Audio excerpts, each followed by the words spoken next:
राधे राधे भक्तों, जय श्री कृष्ण, जय सिया राम। भक्तों, सनातन धर्म के 18 पुराणों में से सबसे पावन और ज्ञान का आगाध सागर श्री विष्णु पुराण है। यह मात्र एक ग्रंथ नहीं बल्कि सृष्टि के निर्माण, स्थिति और लय का वो परम सत्य है जो हमें जीवन जीने की सही राह दिखाता है। इसमें छिपी दिव्य कथाएं, राजा महाराजाओं के चरित्र और ऋषियों का ज्ञान मनुष्य को अज्ञान के अंधकार से निकालकर मोक्ष के प्रकाश की ओर ले जाता है। तो भक्तों, हमारी इस विशेष विष्णु पुराण सीरीज में आप सभी का स्वागत है। पिछले अध्याय में हमने प्रथम अंश के 10 अध्यायों की दिव्य कथाओं को विस्तार से समझा और आज हम इसी पावन यात्रा को आगे बढ़ाते हुए अगले अत्यंत महत्वपूर्ण और रहस्यमयी अध्यायों में प्रवेश कर रहे हैं, जहां हमें भक्ति, नीति और ब्रह्मांड के कई और गहरे रहस्य जानने को मिलेंगे। तो चलिए अपनी वीडियो को आरंभ करते हैं। 11वां अध्याय, ध्रुव का वनगमन और मरीच आदि ऋषियों से भेंट। श्री पराशर जी बोले, हे मैत्रेय, मैंने तुम्हें स्वयंभू मनु के प्रियव्रत एवं उत्तानपाद नामक 2 महाबलवान और धर्मज्ञ पुत्र बतलाए थे। हे ब्राह्मण, उनमें से उत्तानपाद की प्रेयसी पत्नी सुरुचि से पिता का अत्यंत लाडला उत्तम नामक पुत्र हुआ। हे द्विज, उस राजा की जो सुनीति नामक राजमहिषी थी, उसमें उसका विशेष प्रेम न था। उसका पुत्र हुआ ध्रुव। एक दिन सिंहासन पर बैठे हुए पिताजी की गोद में अपने भाई उत्तम को बैठा देख ध्रुव की इच्छा भी गोद में बैठने की हुई, किंतु राजा ने अपनी प्रेयसी सुरुचि के सामने गोद में चढ़ने के लिए उत्कंठित होकर प्रेमवश आए हुए उस पुत्र का आदर नहीं किया। अपनी सौत के पुत्र को गोद में चढ़ने के लिए उत्सुक और अपने पुत्र को गोद में बैठा देख सुरुचि इस प्रकार कहने लगी, अरे लल्ला, बिना मेरे पेट से उत्पन्न हुए किसी अन्य स्त्री का पुत्र होकर भी तू व्यर्थ क्यों ऐसा बड़ा मनोरथ करता है? तू अविवेकी है, इसलिए ऐसी अलभ्य उत्तमोत्तम वस्तु की इच्छा करता है।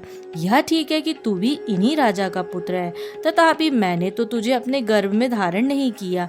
समस्त चक्रवर्ती राजाओं का आश्रय रूप यह राज सिंहासन तो मेरे ही पुत्र के योग्य है। तू व्यर्थ क्यों अपने चित्त को संताप देता है? मेरे पुत्र के सामने तुझे व्यथा ही यह ऊंचा मनोरथ क्यों होता है? क्या तू नहीं जानता कि तेरा जन्म सुनीति से हुआ है? श्री पराशर जी बोले, हे द्विज, विमाता का ऐसा कथन सुन वह बालक कुपित हो पिता को छोड़कर अपनी माता के महल को चल दिया। हे मैत्रेय, जिसके ओष्ठ कुछ कुछ कांप रहे थे, ऐसे अपने पुत्र को क्रोध युक्त देख सुनीति ने उसे गोद में बैठाकर पूछा, बेटा, तेरे क्रोध का क्या कारण है? तेरा किसी ने आदर नहीं किया। तेरा अपराध करके कौन तेरे पिताजी का अपमान करने चला है? श्री पराशर जी बोले, ऐसा पूछने पर ध्रुव ने अपनी माता से वे सब बातें कह दी जो अति गर्वीली सुरुचि ने उससे पिता के सामने कही थी। अपने पुत्र के सिसक सिसक कर ऐसा कहने पर दुखिनी सुनीति ने खिन्नचित और दीर्घ निश्वास के कारण मलिन नैना होकर कहा। सुनीति बोली, बेटा, सुरुचि ने ठीक ही कहा है, अवश्य तू मंदभाग्य है। हे वत्स, पुण्यवानों से उनके विपक्षी ऐसा नहीं कह सकते। बच्चा, तू व्याकुल मत हो, क्योंकि तूने पूर्व जन्म में जो कुछ किया है उसे दूर कौन कर सकता है, और जो नहीं किया वह तुझे दे भी कौन सकता है। इसलिए तुझे उसके वाक्यों से खेद नहीं करना चाहिए। हे वत्स, जिसका पुण्य होता है उसी को राजसन, राजछत्र तथा उत्तम उत्तम घोड़े और हाथी आदि मिलते हैं। ऐसा जानकर तू शांत हो जा। अन्य जन्मों में किए हुए पुण्य कर्मों के कारण ही सुरुचि में राजा की सुरुचि प्रीति है, और पुण्यहीन होने से ही मुझ जैसी स्त्री केवल भार्याभरण करने योग्य ही कही जाती है। उसी प्रकार उसका पुत्र उत्तम भी बड़ा पुण्य पुंज संपन्न है, और मेरा पुत्र तू ध्रुव मेरे समान ही अल्प पुण्यवान है। तथापि बेटा, तुझे दुखी नहीं होना चाहिए, क्योंकि जिस मनुष्य को जितना मिलता है वह अपनी ही पूंजी में मग्न रहता है। और यदि सुरुचि के वाक्यों से तुझे अत्यंत दुख ही हुआ है तो सर्वफलदायक पुण्य के संग्रह करने का प्रयत्न कर। तू सुशील, पुण्यात्मा, प्रेमी और समस्त प्राणियों का हितैषी बन। क्योंकि जैसे नीची भूमि की ओर ढलकता हुआ जल अपने आप ही पात्र में आ जाता है, वैसे भी सत्य पात्र मनुष्य के पास स्वतः ही समस्त संपत्तियां आ जाती हैं। ध्रुव बोला, माताजी, तुमने मेरे चित्त को शांत करने के लिए जो वचन कहे हैं वे दुर्वाक्यों से बंधे हुए मेरे हृदय में तनिक भी नहीं ठहरे। इसलिए मैं तो अब वही प्रयत्न करूंगा जिससे संपूर्ण लोगों से आदरणीय सर्वश्रेष्ठ पद को प्राप्त कर सकूं।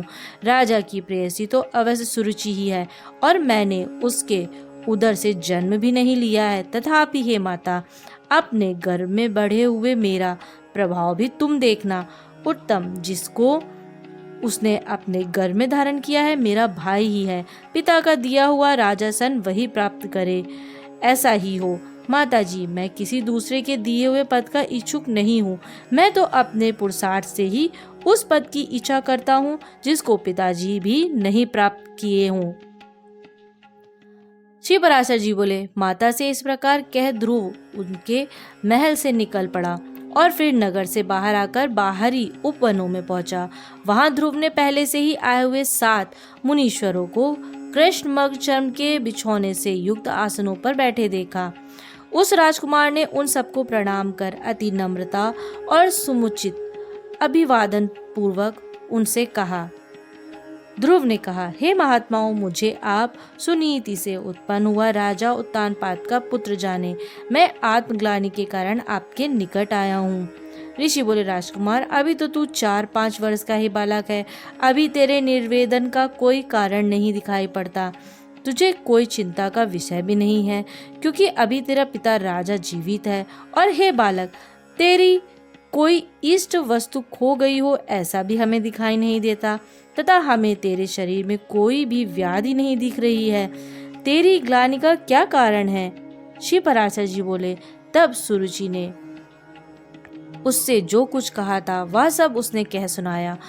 उसे सुनकर वे ऋषिगण आपस में इस प्रकार कहने लगे, अहो, क्षात्र तेज कैसा प्रबल है, जिससे बालक में भी इतनी अक्षमा है कि अपनी विमाता का कथन उसके हृदय से नहीं टलता। हे क्षत्रिय कुमार, इस निर्वेदन के कारण तूने जो कुछ करने का निश्चय किया है, यदि तुझे रुचे हो वह हम लोगों से कह दे। और हे अतुलित तेजस्वी, यह भी बता कि हम तेरी क्या सहायता करें, क्योंकि हमें ऐसा प्रतीत होता है कि तू कुछ कहना चाहता है। ध्रुव ने कहा, हे द्विजश्रेष्ठ, मुझे ना तो धन की इच्छा है और ना राज्य की। मैं तो केवल एक उसी स्थान को चाहता हूँ जिसको पहले कभी किसी ने ना भोगा हो। हे मुनिश्रेष्ठ, आपकी यही सहायता होगी कि आप मुझे भली प्रकार यह बता दें कि क्या करने से वह सबसे अग्रणी स्थान प्राप्त हो सकता है। मरीचि बोले, हे राजपुत्र, बिना गोविंद की आराधना किए मनुष्य को वह श्रेष्ठ स्थान नहीं मिल सकता। अतः तू श्री अच्युत की आराधना कर। अत्रि बोले, जो परा प्रकृति आदि से भी परे हैं, वे परम पुरुष जनार्दन जिससे संतुष्ट होते हैं, उसी को वह अक्षय पद मिलता है। यह मैं सत्य सत्य कहता हूँ। अंगिरा बोले, यदि तू अग्रस्थान का इच्छुक है तो जिन अव्यात्मा अच्युत में यह संपूर्ण जगत ओतप्रोत है, उन गोविंद की आराधना कर। पुलिस बोले, जो परब्रह्म, परम धाम और पर स्वरूप है, उन हरि की आराधना करने से मनुष्य अति दुर्लभ मोक्षप्रद को भी प्राप्त कर लेता है।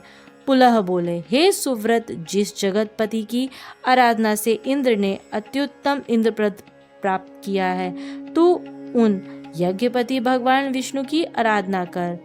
क्रतु बोले, जो परम पुरुष, यज्ञ और योगेश्वर है, उन जनार्दन के संतुष्ट होने पर कौन सी वस्तु दुर्लभ रह जाती है। वशिष्ठ बोले, हे वत्स, विष्णु भगवान की आराधना करने पर तू अपने मन से जो कुछ चाहेगा वही प्राप्त कर लेगा। फिर त्रिलोकी के उत्तमोत्तम स्थान की तो बात ही क्या है। ध्रुव ने कहा, हे महर्षिगण, मुझ विनीत को आपने आराध्य देव तो बता दिए, अब उनको प्रसन्न करने के लिए मुझे क्या जपना चाहिए यह बतलाइए। उन महापुरुष की मुझे जिस प्रकार आराधना करनी चाहिए वह आप लोग मुझसे प्रसन्नता पूर्वक कहिए। ऋषिगण बोले, हे राजकुमार, विष्णु भगवान की आराधना में तत्पर पुरुष को जिस प्रकार उनकी उपासना करनी चाहिए वह तू हमसे यथावत श्रवण कर। मनुष्य को चाहिए कि पहले संपूर्ण बाह्य विषयों से चित्त को हटावे और उसे एक मत उन जगदाधार में स्थित कर दे। हे राजकुमार, इस प्रकार एकाग्रचित होकर तन्मय भाव से जो कुछ जपना चाहिए वह सुन। ओम हिरण्यगर्भ पुरुष प्रधान और अव्यक्त रूप शुद्ध ज्ञान स्वरूप वासुदेव को नमस्कार है। ओम नमो भगवते वासुदेवाय मंत्र को पूर्व काल में तेरे पितामह भगवान स्वयंभू मनु ने जपा था। तब उनसे संतुष्ट होकर श्री जनार्दन ने उन्हें त्रिलोकी में दुर्लभ मनोवांछित सिद्धि दी थी। उसी प्रकार तू भी उनका निरंतर जप करता हुआ श्री गोविंद को प्रसन्न कर।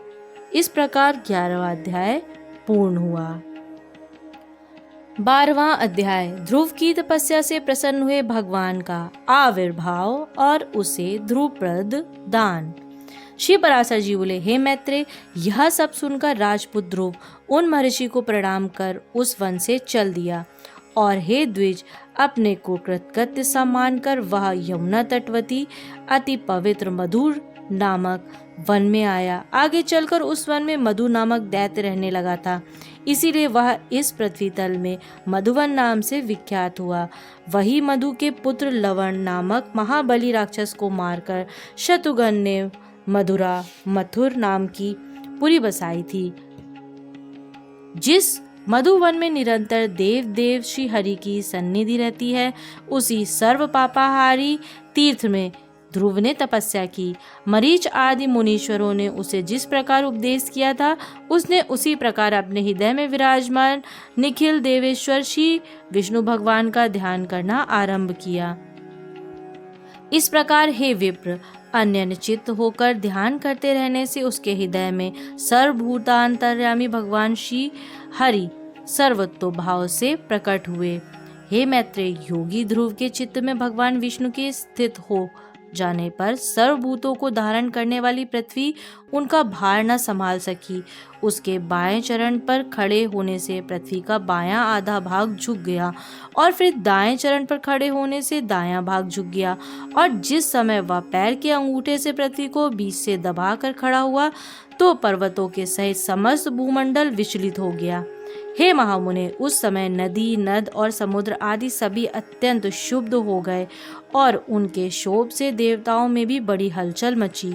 हे मैत्रेय, तब याम नामक देवताओं ने अत्यंत व्याकुल हो इंद्र के साथ परामर्श कर उसके ध्यान को भंग करने का आयोजन किया।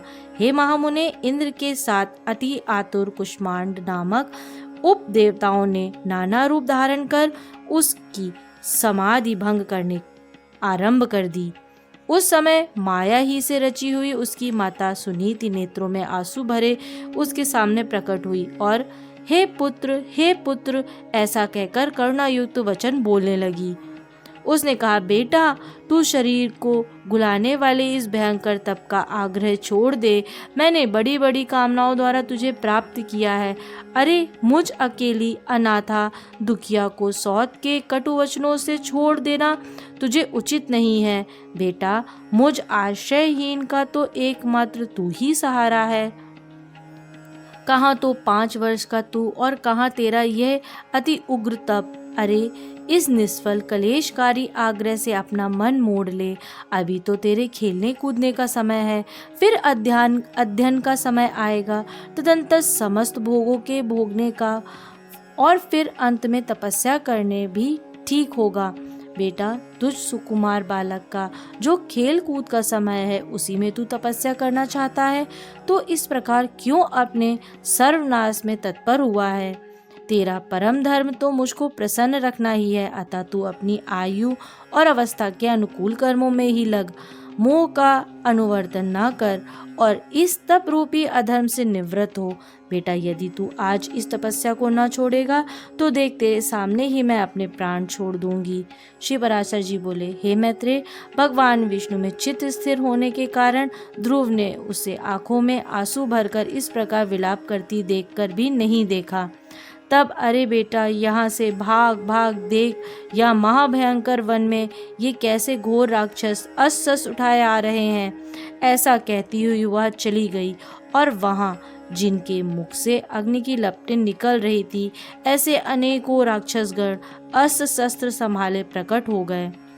उन राक्षसों ने अपने अति चमकीले शस्त्रों को घुमाते हुए उस राजपुत्र के सामने बड़ा भयंकर कोलाहल किया। उस नित्य योग युक्त बालक को भयभीत करने के लिए अपने मुख से अग्नि की लपटें निकाली। सैकड़ों शायरियों घोर नाद करने लगीं। वे राक्षसगण भी इसको मारो मारो, काटो, खाओ खाओ, इस प्रकार चिल्लाने लगे। फिर सिंह, ऊंट और मकर आदि से मुख वाले वे राक्षस राजपुत्र को त्रास देने के लिए नाना प्रकार के गर्जने लगे, किंतु उस भगवद्दास चित्त बालक को वे राक्षस, उनके शब्द, स्यारियां और अस्त्र आदि कुछ भी दिखाई नहीं दिए। वह राजपुत्र एकाग्र चित्त से निरंतर अपने आश्रयभूत श्री विष्णु भगवान को ही देखता रहा और उनसे किसी की ओर किसी भी प्रकार दृष्टिपात नहीं किया। तब संपूर्ण माया में लीन हो जाने पर उससे हार जाने की आशंका से देवताओं को बड़ा भय हुआ। अतः उसने तप से संतप्त हो वे सब आपस में मिलकर जगत के आदि कारण शरणागत वत्सल अनादि और अनंत श्री हरि की शरण में गए। देवता बोले, हे देवाधिदेव जगन्नाथ परमेश्वर पुरुषोत्तम, हम सब ध्रुव की तपस्या से संतप्त होकर आपकी शरण में आए हैं। हे देव, जिस प्रकार चंद्रमा अपनी कलाओं से प्रतिदिन बढ़ता है, उसी प्रकार यह भी तपस्या के कारण रात दिन उन्नत हो रहा है। हे जनार्दन, इस उत्तानपाद के पुत्र की तपस्या से भयभीत होकर हम आपकी शरण में आए हैं। आप उसे तप से निवृत्त कीजिए। हम नहीं जानते वह इंद्रत्व चाहता है या सूर्यत्व, अतः उसे कुबेर, वरुण या चंद्रमा के पद की अभिलाषा है। अतः हे ईश, आप हम पर प्रसन्न होइए और उस उत्तानपाद के पुत्र को तप से निवृत्त करके हमारे हृदय का कांटा निकालिए। श्री भगवान बोले, हे शूरगण, इसे इंद्र, सूर्य, वरुण अथवा कुबेर आदि किसी के पद की अभिलाषा नहीं है। उसकी तो कुछ इच्छा है, वह मैं सब पूर्ण करूंगा। हे देवगण, तुम निश्चिंत होकर इच्छा अनुसार अपने अपने स्थानों को जाओ। मैं तपस्या में लगे हुए उस बालक को निवृत्त करता हूँ। श्री पराशर जी बोले, देवाधिदेव भगवान के ऐसा कहने पर इंद्र आदि समस्त देवतागण उन्हें प्रणाम कर अपने अपने स्थान को गए। सर्वात्मा भगवान हरि ने भी ध्रुव की तन्मयता से प्रसन्न हो उसके निकट चतुर्भुज रूप में जाकर इस प्रकार कहा। श्री भगवान बोले, हे उत्तानपाद के पुत्र ध्रुव, तेरा कल्याण हो। मैं तेरी तपस्या से प्रसन्न होकर तुझे वर देने के लिए प्रकट हुआ हूँ। हे सुव्रत, तू वर मांग। तूने संपूर्ण बाह्य विषयों से उपरत होकर अपने चित्त को मुझ में ही लगा दिया है, अतः मैं तुझसे अति संतुष्ट हूँ। अब तू अपनी इच्छा अनुसार श्रेष्ठ वर मांग।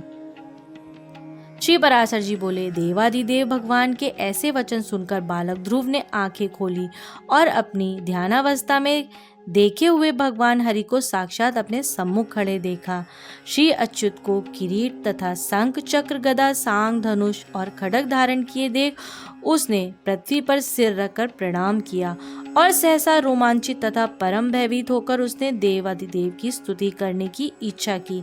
किंतु इनकी स्तुति के लिए मैं क्या कहूँ, क्या कहने से इनका स्तवन हो सकता है, यह न जानने के कारण वह चित्त में व्याकुल हो गया और अंत में उसने उन देव की ही शरण ली। ध्रुव ने कहा, भगवान, आप यदि मेरी तपस्या से संतुष्ट हैं तो मैं आपकी स्तुति करना चाहता हूँ। आप मुझे यही वर दीजिए जिससे मैं स्तुति कर सकूं। हे देव, जिनकी गति ब्रह्मा आदि वेदजन भी नहीं जानते, उन्हीं आपका मैं बालक कैसे स्तवन कर सकता हूँ। किंतु हे परम भगवान प्रभु, आपकी भक्ति से द्रवित भूत हुआ मेरा चित्त आपके चरणों की स्तुति करने में प्रवृत्त हो रहा है, अतः आप इसे उसके लिए बुद्धि प्रदान कीजिए। श्री पराशर जी बोले, हे द्विजवर्य, तब जगतपति श्री गोविंद ने अपने सामने हाथ जोड़े खड़े हुए उस उत्तानपाद के पुत्र को अपने वेदमय शंख के अंत वेदांतमय भाग से छू दिया। तब तो एक क्षण में ही वह राजकुमार प्रसन्न मुख से अति विनीत हो सर्वभूताधिष्ठान श्री अच्युत की स्तुति करने लगा। ध्रुव बोले, पृथ्वी, जल, अग्नि, वायु, आकाश, मन, बुद्धि, अहंकार और मूल प्रकृति, ये सब जिनके रूप हैं, उन भगवान को मैं नमस्कार करता हूँ, जो अति शुद्ध, सूक्ष्म, सर्वव्यापक और प्रधान से भी परे हैं। वह पुरुष जिनका रूप है, उन गुण भोक्ता परम पुरुष को मैं नमस्कार करता हूँ। हे परमेश्वर, पृथ्वी आदि समस्त भूत, गंधादि, उनके गुण, बुद्धि आदि, अंतःकरण, चतुष्टय तथा प्रधान और पुरुष से भी परे जो सनातन पुरुष है, उन आप निखिल ब्रह्मांड नायक के ब्रह्मभूत शुद्ध स्वरूप आत्मा की मैं शरण में हूँ। आपका जो ब्रह्म नामक स्वरूप है, उन विकार रहित रूप को मैं नमस्कार करता हूँ। हे प्रभु, आप हजारों मस्तकों वाले, हजारों नेत्रों वाले और हजारों चरणों वाले परम पुरुष हैं। आप सर्वत्र व्याप्त हैं और संपूर्ण ब्रह्मांड को व्याप्त कर 10 गुण महाप्रमाण से स्थित हैं।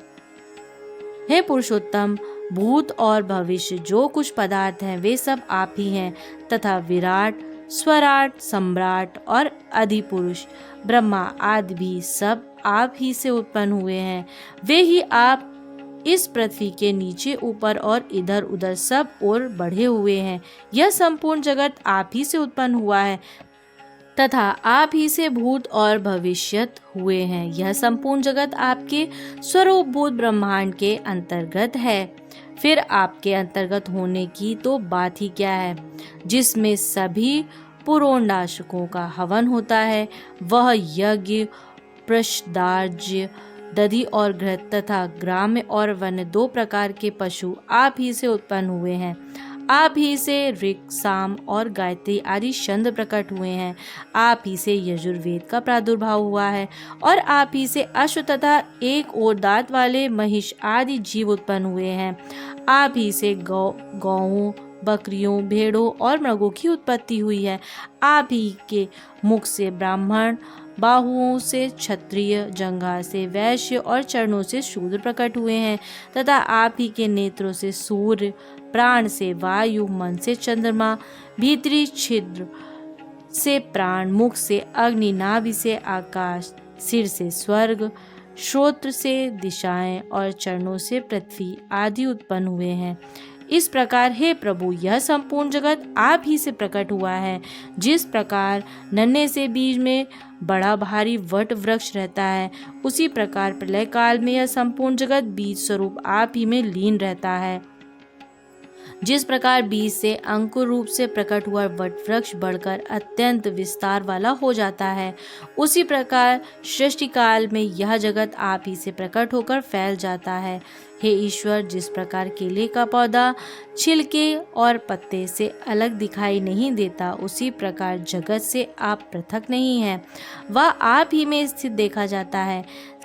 आप में आह्लाद और ताप देने वाली अथवा उभय मिश्रा कोई भी संवृत्ति नहीं है, क्योंकि आप निर्गुण हैं। आप पृथक रूप और एक रूप हैं। आप ही भूत सूक्ष्म हैं और आप ही नाना जीव रूप हैं। हे भूतांतरात्मा, ऐसा आपको मैं नमस्कार करता हूँ।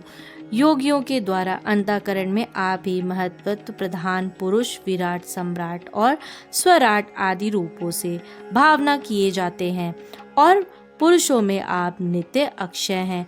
आकाश आदि सर्वभूतों में सार अर्थात उनके गुण रूप आप ही हैं। समस्त रूपों को धारण करने वाले होने से सब कुछ आप ही हैं। सब कुछ आप ही से हुआ है, अतएव सबके द्वारा आप ही हो रहे हैं, इसलिए आप सर्वात्मा को नमस्कार है। हे सर्वेश्वर, आप सर्वात्मक हैं, क्योंकि संपूर्ण भूतों में व्याप्त हैं। अतः मैं आपसे क्या कहूँ, आप स्वयं ही सब हृदय स्थित बातों को जानते हैं। हे सर्वात्मन, हे सर्वभूतेश्वर, हे सब भूतों के आदि स्थान, आप सब भूत रूप से सभी प्राणियों के मनोरथों को जानते हैं। हे नाथ, मेरा जो कुछ मनोरथ था वह तो आपने सफल कर दिया, और हे जगतपते, मेरी तपस्या भी सफल हो गई, क्योंकि मुझे आपका साक्षात दर्शन प्राप्त हुआ है। श्री भगवान बोले, हे ध्रुव, तुमको मेरा साक्षात दर्शन प्राप्त हुआ है, इससे अवश्य तेरी तपस्या को सफल हो गई है। परंतु हे राजकुमार, मेरा दर्शन भी तो कभी निष्फल नहीं होता, इसलिए तुझको जिस वर की इच्छा हो वह वर मांग ले। मेरा दर्शन हो जाने पर पुरुष को सभी कुछ प्राप्त हो सकता है। ध्रुव बोले, हे भूत भवेश्वर भगवान, आप सभी के अंतःकरणों में विराजमान हैं। हे ब्राह्मण, मैंने मेरे मन की जो कुछ अभिलाषा है वह क्या आपसे छिपी हुई है? तो भी हे देवेश्वर, मैं दुर्विनीत जिस अति दुर्लभ वस्तु की हृदय से इच्छा करता हूँ उसे आपकी आज्ञा अनुसार आपके प्रति निवेदन करूँगा। हे समस्त संसार को रचने वाले परमेश्वर, आपके प्रसन्न होने पर संसार में क्या दुर्लभ है। इंद्र भी आपके कृपा कटाक्ष के फलस्वरूप ही त्रिलोकी को भोगता है। प्रभु, मेरी सौतेली माता ने गर्व से अति बढ़ बढ़कर मुझसे यह कहा है कि जो मेरे उदर से उत्पन्न नहीं है उसके योग्य या राजासन नहीं है। अतः हे प्रभु, आपके प्रसाद से मैं उस सर्वोत्तम एवं अव्यव स्थान को प्राप्त करना चाहता हूँ जो संपूर्ण विश्व का आधारभूत हो। श्री भगवान बोले, अरे बालक, तूने अपने पूर्व जन्म में भी मुझे संतुष्ट किया था, इसलिए तू जिस स्थान की इच्छा करता है उसे अवश्य प्राप्त करेगा। पूर्व जन्म में तू एक ब्राह्मण था और मुझ में निरंतर एकाग्रचित्त रहने वाला, माता पिता का सेवक तथा सर्वधर्म का पालन करने वाला था। कालांतर में एक राजपुत्र तेरा मित्र हो गया। वह अपनी युवावस्था में संपूर्ण भोगों से संपन्न और अति दर्शनीय स्वरूप लावण्य युक्त था। उसके संग से उसके दुर्लभ वैभव को देखकर तेरी ऐसी इच्छा हुई कि मैं भी राजपुत्र हूँ। अतः हे ध्रुव, तुझको अपनी मनोवांछित राजपुत्रता प्राप्त हुई और जिस स्वयंभू मनु के कुल में और किसी को स्थान मिलना अति दुर्लभ है, उसी के घर में तूने उत्तानपाद के यहाँ जन्म लिया। अरे बालक, औरों के लिए यह स्थान कितना ही दुर्लभ हो, परंतु जिसने मुझे संतुष्ट किया हो उसके लिए तो यह अत्यंत तुच्छ है। मेरी आराधना करने से तो मोक्ष पद भी तत्काल प्राप्त हो सकता है।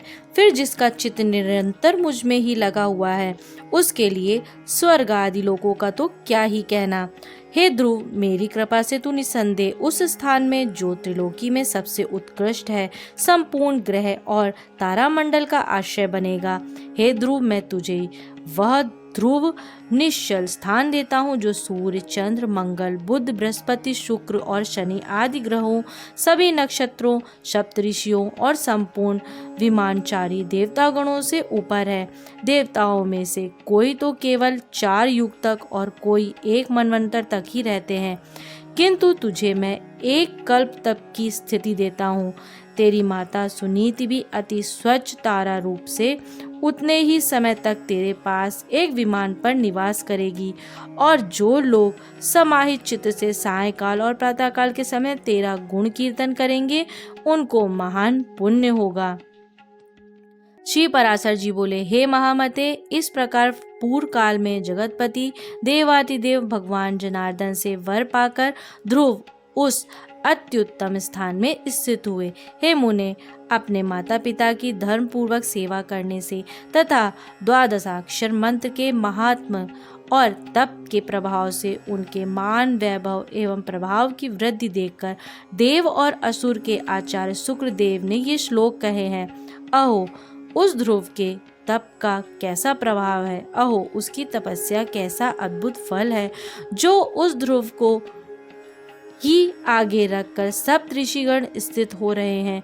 इसकी यह सुनीति नाम वाली माता भी अवश्य सत्य और हितकर वचन बोलने वाली है।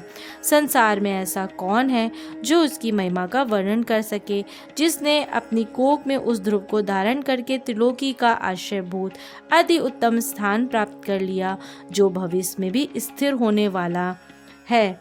जो व्यक्ति ध्रुव के इस दिव्य लोक प्राप्ति के प्रसंग का कीर्तन करता है वह सब पापों से मुक्त होकर स्वर्ग लोक में पूजित होता है। वह स्वर्ग में रहे अथवा पृथ्वी में कहीं भी अपने स्थान से च्युत नहीं होता तथा समस्त मंगलों से भरपूर रहकर वह काल तक जीवित रहता है। इस प्रकार 12वां अध्याय पूर्ण हुआ। तो भक्तों, यह थी परम भक्त ध्रुव के दृढ़ संकल्प और भगवान विष्णु की असीम कृपा की वो अमर गाथा, जो आज भी हमें सिखाती है कि अगर मन में सच्चा विश्वास हो तो ईश्वर को पाना असंभव नहीं है। बालक ध्रुव की इस कथा ने हमें सिखाया कि जीवन में अपमान को भी अपनी शक्ति कैसे बनाया जाता है। आशा करती हूँ कि ध्रुव चरित्र की इस दिव्य कथा में आपके हृदय को भी भक्ति रस से सराबोर कर दिया होगा। आपको बालक ध्रुव की इस यात्रा से क्या सीख मिली, हमें कमेंट बॉक्स में लिखकर जरूर बताइएगा। अगर आज की यह प्रस्तुति आपको अच्छी लगी हो तो वीडियो को लाइक और अपने प्रियजनों के साथ शेयर जरूर करें। और हाँ, अगर आप चैनल पर नए हैं तो विष्णु पुराण के अगले अध्यायों से जुड़ने के लिए चैनल को सब्सक्राइब भी कर लीजिए। मिलते हैं अगले अध्याय में एक नई दिव्य कथा के साथ। तब तक के लिए राधे राधे, जय श्री कृष्ण, जय सिया राम, धन्यवाद।